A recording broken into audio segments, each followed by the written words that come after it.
Nabi Yusya adalah seorang nabi dan panglima perang yang berhasil membuka tanah suci atau Baitul Maqdis untuk Bani Israel yang sempat tersesat di padang Tih selama 40 tahun. Diperkirakan lahir pada tahun 1400 sebelum Masehi dan meninggal pada tahun 1300 sebelum Masehi. Nabi Yusya lahir di kalangan Bani Israel, tepatnya di tanah Gosen delta Sungai Nil Mesir. Menurut silsilahnya, Nabi Yusya merupakan cicit dari Nabi Yusuf alaihissalam.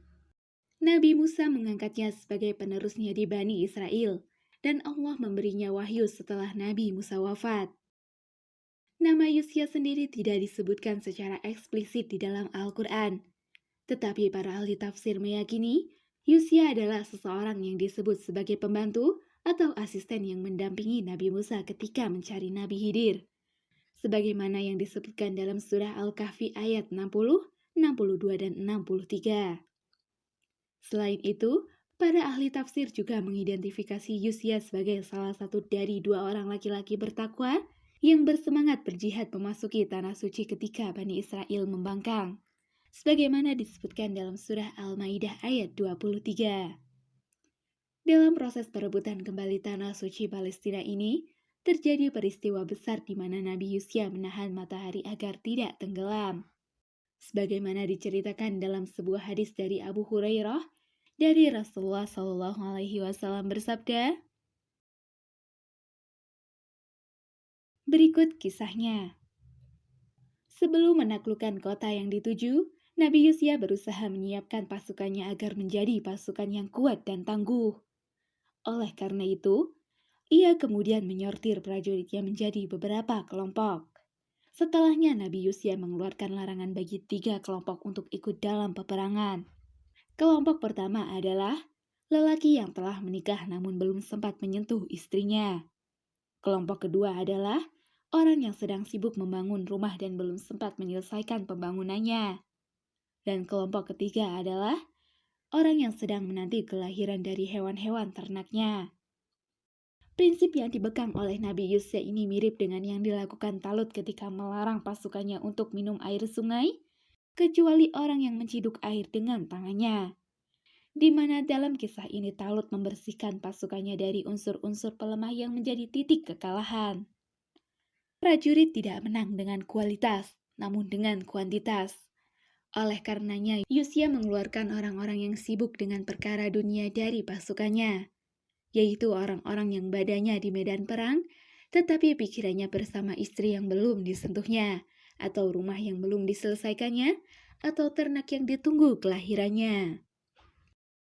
Hari itu adalah hari Jumat. Pasukan yang terpilih akhirnya berangkat ke kota yang hendak ditaklukkan. Mereka mendekati kota itu pada waktu asar di hari yang sama. Hal ini berarti kesempatan untuk menaklukkan kota tersebut tidaklah banyak, karena berperang di malam hari tidaklah mudah.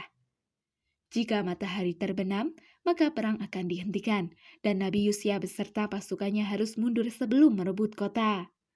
Apalagi keesokan harinya adalah hari Sabtu, di mana perang di hari Sabtu hukumnya haram bagi Bani Israel. Berhenti berperang artinya memberi peluang kepada musuh untuk memperkuat pasukan dan mempersiapkan persenjataan. Nabi Yusya pun menghadap matahari dan berkata kepadanya, "Kamu diperintahkan, aku juga diperintahkan."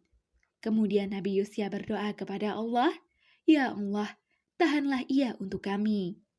Allah mengabulkan permintaannya dan menunda terbenamnya matahari. Iman Nabi Yusya begitu besar dan keyakinannya kepada Allah di atas segalanya. Dia mampu memanjangkan siang atas izin Allah sehingga kemenangan dapat diraih sebelum matahari terbenam. Tidak seperti umat Nabi Muhammad SAW yang diberi keistimewaan dengan diperbolehkan menggunakan harta rampasan perang. Umat-umat terdahulu harus mengumpulkan harta rampasan perang mereka, lalu api akan turun dari langit dan membakarnya. Namun jika ada harta rampasan perang yang digelapkan, api akan menolak melahapnya sebagai tanda Allah tidak ridho kepada mereka. Harta rampasan perang pun dikumpulkan. Api turun dari langit tetapi tidak melahap apapun. Maka Nabi Yusya berkata, "Di antara kalian ada yang menggelapkan harta rampasan perang." Nabi Yusya kemudian memerintahkan 1 orang dari setiap suku untuk berbaiat kepadanya.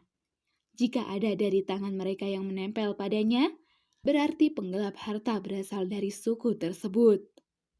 Kemudian tangannya lengket dengan tangan 2 atau 3 orang, dan Nabi Yusya berkata, "Penggelapnya ada pada kalian." Akhirnya mereka mengeluarkan sebongkah emas besar dalam bentuk kepala sapi dan diletakkan di antara harta rampasan perang yang lain. Api pun turun dan melahapnya.